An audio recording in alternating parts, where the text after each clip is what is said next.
কি হে পরাণ, আরে তুমি যে দিন দিন অকেজো হয়ে যাচ্ছ। বলি কখন থেকে মাছ ধরতে নেমেছো, সেই থেকে জাল পেতেই যাচ্ছ, ওই একটা মাছও তো ধরা পড়লো না এখনো। বাবু একটু অপেক্ষা করুন। মাছ না ধরা পড়ে যাবে কোথায়? আমাকে শুধু জালটা একটু ভালো করে পেতে নিতে দিন। তারপর দেখবেন বড় বড় রুই, কাতলা, মৃগেল সব মাছ ধরা না পড়ে কোথাও যেতে পারবে না। সব থেকে বড় বড় মাছগুলো যেন ধরা হয়।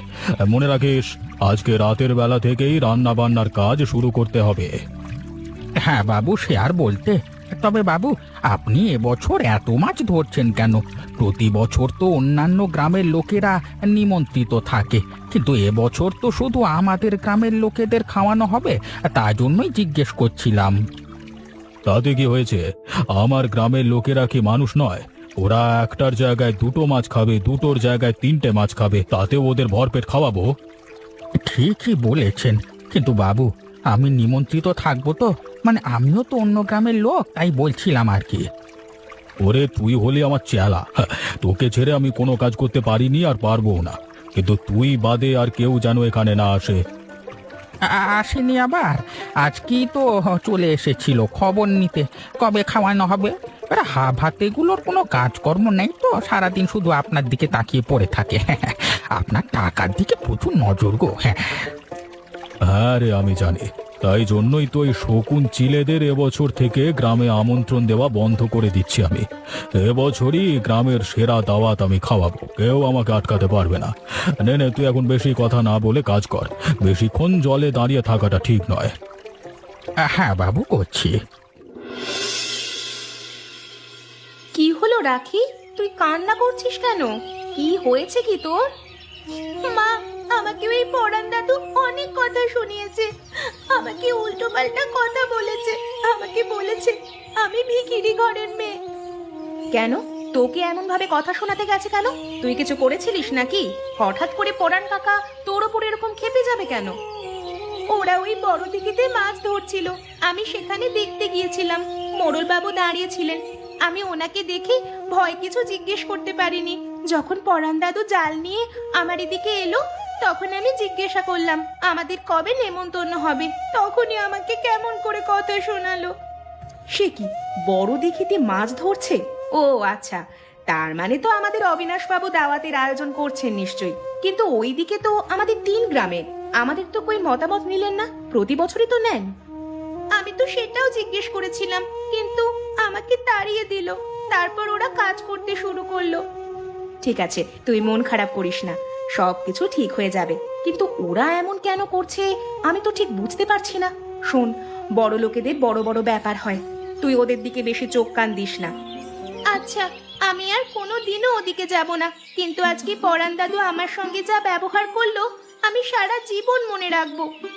সারা জীবন মনে রেখে কি করবি? হ্যাঁ, আমি যদি ওর সঙ্গে ঝগড়া করতে যাই, তাহলে দেখা যাবে অবিনাশ বাবুর কাছ থেকে ডাক চলে এসেছে, উল্টে আমাদেরকেই দোষ দিয়ে দেবেন। যা, তুই হাত মুখ ধুয়ে আয়, আমি তোকে খেতে দিচ্ছি। ঠিক আছে মা, আমি যাচ্ছি।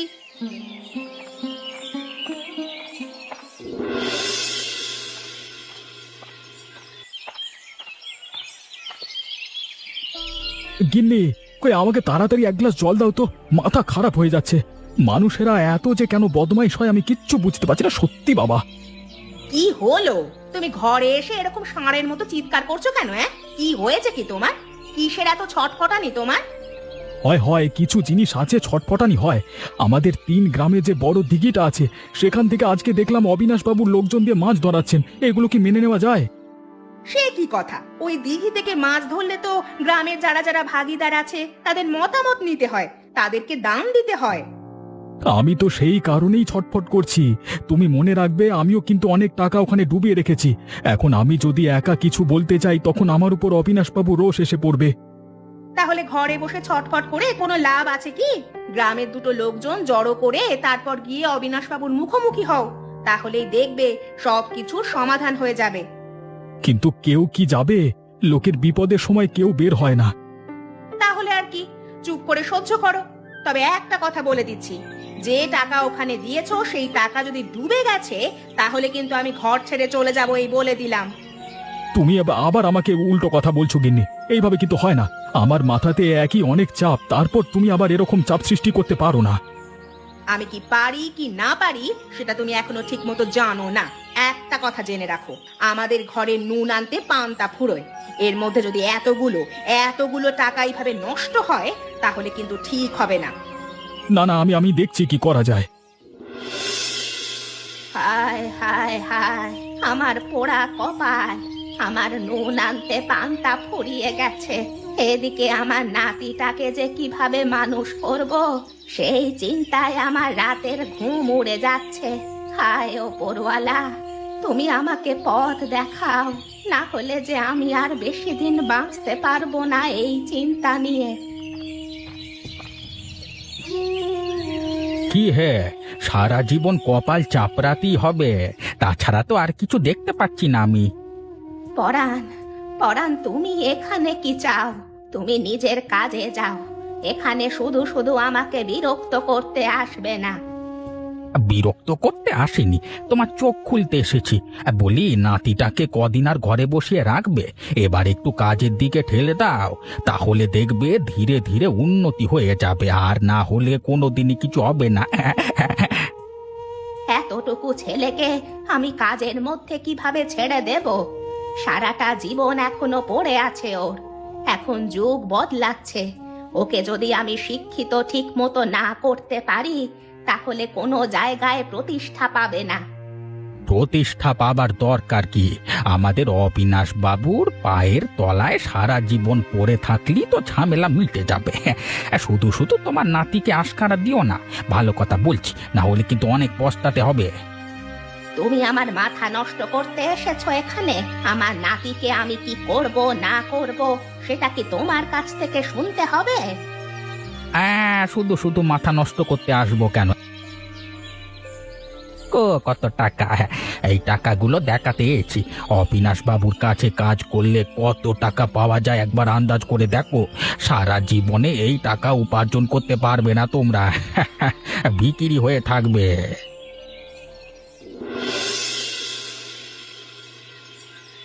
আচ্ছা, তোরা যে যার কাজ শুরু করে দে। বেশি দেরি করে কাজ শুরু করলে অনেক দেরি হয়ে যাবে। আর হ্যাঁ, মাছের ঝালটা বেশ কড়া করে করবি, যাতে খেতে বসে একেবারে সবার মুখ জ্বলে যায়। কথাটা মনে থাকে জানো। এখন জায়গা থেকে চলে যা।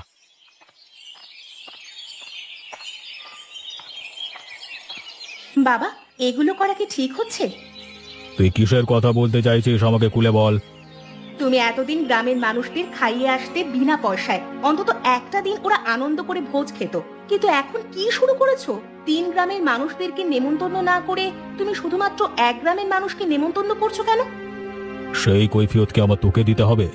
নিজের সংসারটা যদি ঠিক মতো করতে পারতিস তাহলে কি আমার কাছে এত কৈফিয়ত নেওয়ার তোর কাছে সময় থাকতো? আমি সে কথা বলিনি বাবা। তুমি নিজের গ্রামের মানুষদের আপ্যায়ন করতে গিয়ে বাকি গ্রামের মানুষদের কিভাবে বঞ্চিত করবে সেটা তো ঠিক দেখায় না। তুমি এই 3 গ্রামের মোড়ল, অতএব যেটা করবে সেটা ভেবে চিন্তে করা কি উচিত নয়? আমি কি করব সেটা আমার উপর ছেড়ে দে। আমি কারোর কাছ থেকে জ্ঞান শুনতে চাই না। আজকে তুই যদি নিজের সংসারটা ঠিক মতো করতে পারতিস তাহলে আমাকে এত কথা শুনতে হতো না, আর গ্রামের মানুষদের উপর আমার এরকম রাগ জন্মাতো না। বলতে পারিস এই সব কিছু তোর জন্যই হয়েছে।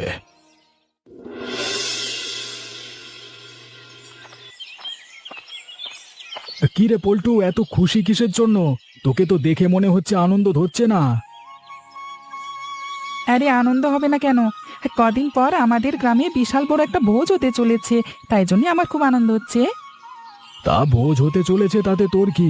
ওখানে তোদের নেমন্তন্ন করা হবে না? আর তোদের কেন বলছি, আমাদেরকেও তো নেমন্তন্ন করা হবে না। তুমি এমন বলছো কেন? নেমন্তন্ন করা হবে না কেন?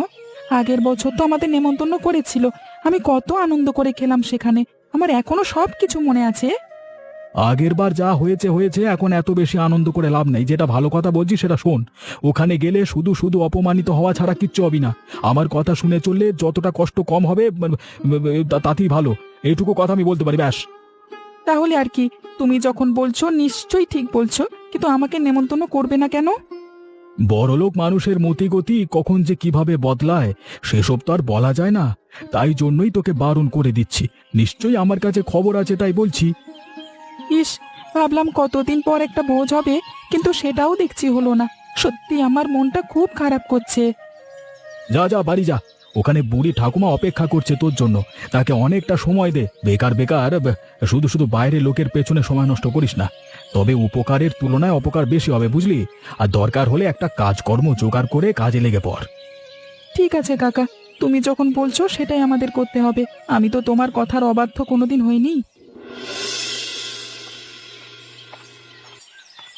আসুন আসুন বুড়িমা, কেমন আছেন?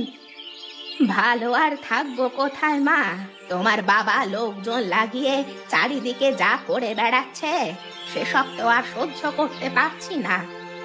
কেন, কি হয়েছে? আমার বাবা তোমার সাথে খারাপ কিছু করেছে কি? কথা শুনিয়েছে? তোমার বাবার ওই চেলা লোক পরাণ, ও আজকে আমাকে চরম অপমান করেছে। হয়তো তোমাদের এখানে ভোজের জন্য অনেক কিছু প্রস্তুত হচ্ছে, তার জন্য ও হাতে কিছু টাকা পেয়েছে, সেই টাকা আমাদেরকে দেখিয়ে গরম দেখাচ্ছে। ছি ছি ছি ছি, সত্যিই ওরা এত নিচে নেমে গেছে, আমি কল্পনাও করতে পারছি না। আমার বাবাকে বলতে গেলে বাবাও আমাকে অপমান করছে। আমার দুঃখের শেষ নেই বুড়িমা, আমি যে কোন দিকে যাব কিছুই বুঝতে পারছি না। সে কি, তোমার বাবা তোমাকে অপমান করছে কেন? শুনছি নাকি আমি সংসার করতে পারিনি, সেই কারণে বিভিন্ন গ্রামের লোকজন অনেক কথা বলেছে এবং সেসব কথা বাবার কানে এসে পৌঁছেছে। সেই কারণে বাবা প্রচন্ড রেগে আছে এবং কোনো গ্রামের লোকেদেরকে নেমন্তন্ন করেনি। হ্যাঁ, সেই জন্যই পরাণ আমাদের সামনে দাঁত বার করে হাসছিল যে আমাদের এবছর খাওয়া হবে না, আমরা নাকি হাফ হাতে, ইত্যাদি ইত্যাদি। বাবাকে যখন বলতে গেলাম এমন কেন করছো বাবা, তখন উল্টিয়ে আমাকে প্রশ্ন করলো আমি কেন সংসার করতে পারিনি ঠিক করে। ছি ছি ছি ছি, এমন ভাবে বলা উচিত হয়নি। যেহেতু তোমার ওপর দিয়ে এত বড় একটা ঝড় বয়ে গেছে আর তোমার নিজের বাবা উনি, আমি বুঝতে পারছি মা তোমার কতটা কষ্ট।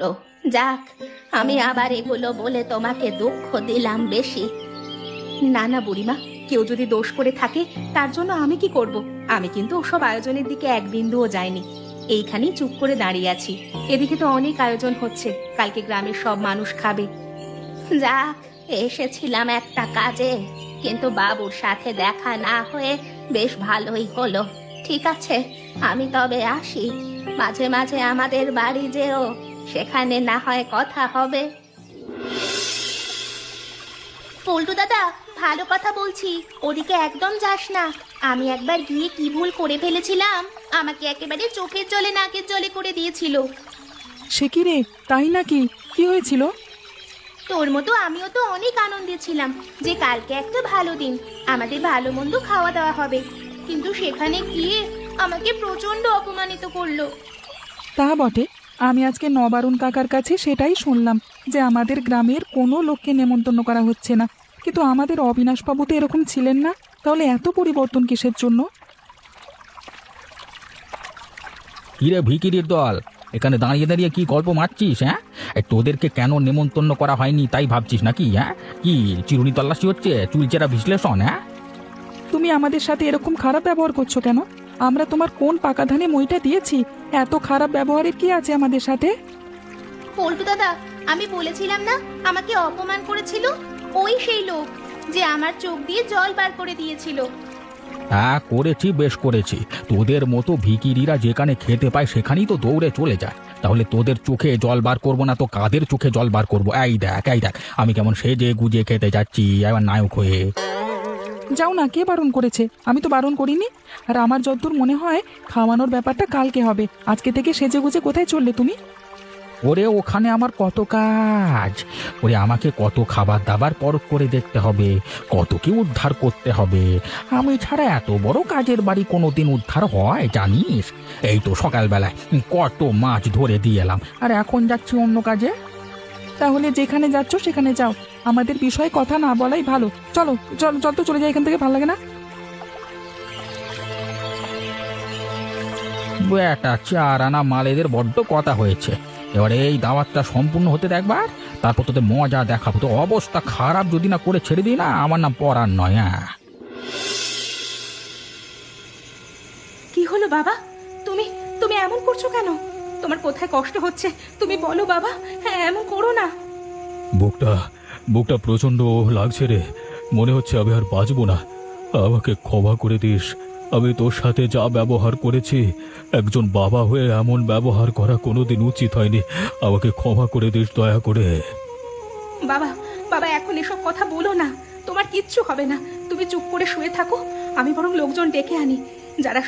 যারা সব এখানে কাজ করছে তারা তো কোনো কাজের নয়, শুধু শুধু দৌড়াদৌড়ি করছে।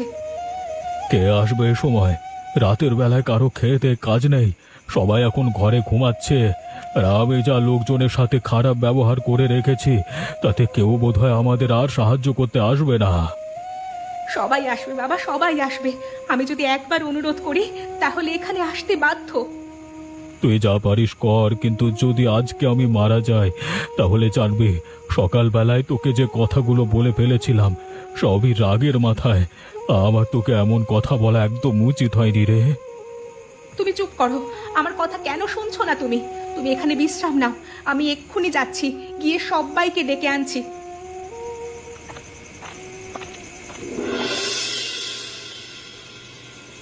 নবারুণদা, দয়া করে বেরিয়ে এসো, তোমার সাথে অনেক দরকার আছে।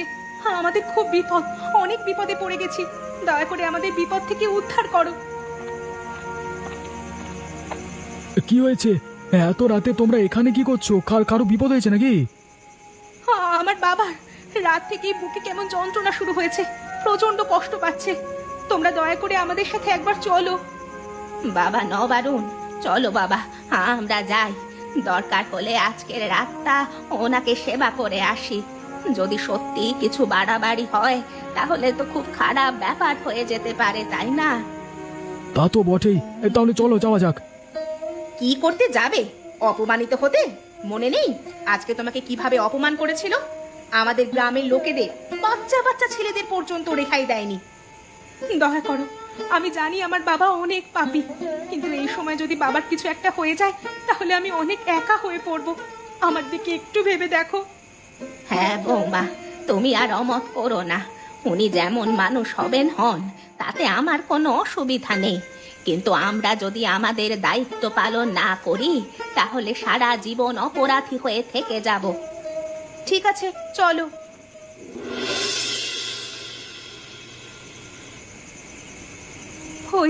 হয়তো বাবার জ্ঞান ফিরে এসেছে। বাবা, তোমার এখন কেমন লাগছে? শরীর ঠিক আছে তো? অনেকটা সুস্থ।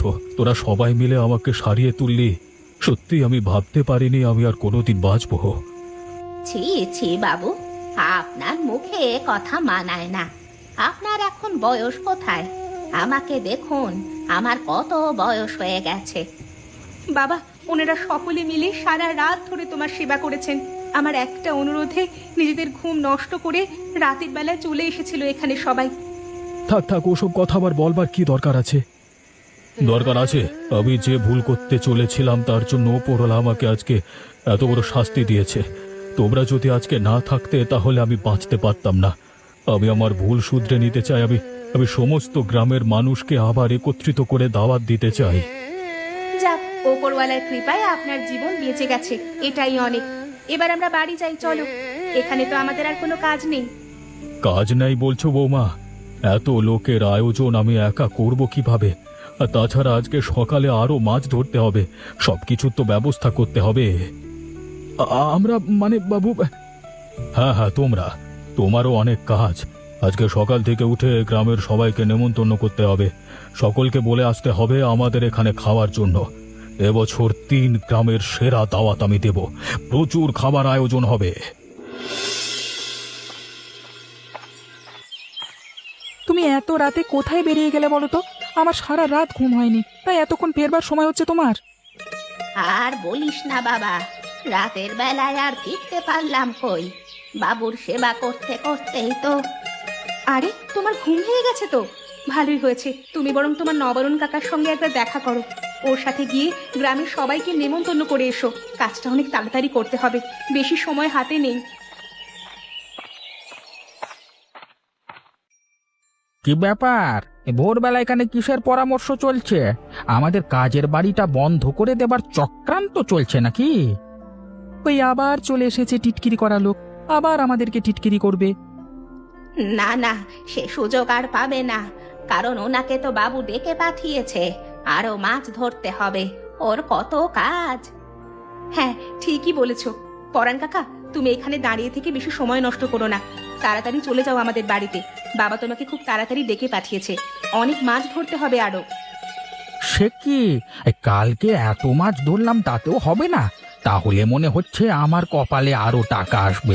যাই যাই, তাড়াতাড়ি যাই, আর বেশিক্ষণ অপেক্ষা করে লাভ নেই।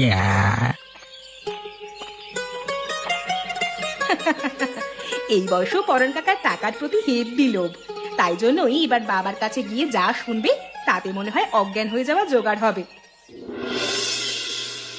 কি ব্যাপার পরাণ, এভাবে মুখ গোমরা করে এখানে দাঁড়িয়ে আছো কেন? তোমার কি ভালো লাগছে না এসব দেখে? এত লোক, খাবার দাবার, যাও যাও পরিবেশন করো, এখানে দাঁড়িয়ে থেকে তো লাভ নেই। এটা আপনি ঠিক করলেন বাবু, এরকম তো কথা ছিল না। 3 গ্রামের লোকজনদের আপনি দুম করে নেমন্তন্ন করে বসলেন। পরাণ কাকার মনে হচ্ছে হিংসে হচ্ছে। 3 গ্রামের লোক একসঙ্গে এখানে এসেছে, আনন্দ করছে, সেসব কি তোমার সহ্য হচ্ছে না? ঠিকই বলেছ পরাণ, হিংসা করে লাভ নেই ভাই। সবার আনন্দের মাঝে নিজেকে বিলিয়ে দাও, তাহলে দেখবে তুমি নিজের আনন্দ খুঁজে পেয়ে গেছো। আর যদি এইভাবে গোমরা মুখে দাঁড়িয়ে থাকো তাহলে সারা জীবন পস্তাবে। আপনার যে কখন কি হয় বাবু, আমি বুঝতে পারি না। একটা রাত আমার চোখ খুলে দিয়েছে রে। যা যা, আর বেশি দাঁড়িয়ে থেকে লাভ নেই, তাড়াতাড়ি গিয়ে নিজের কাজ কর।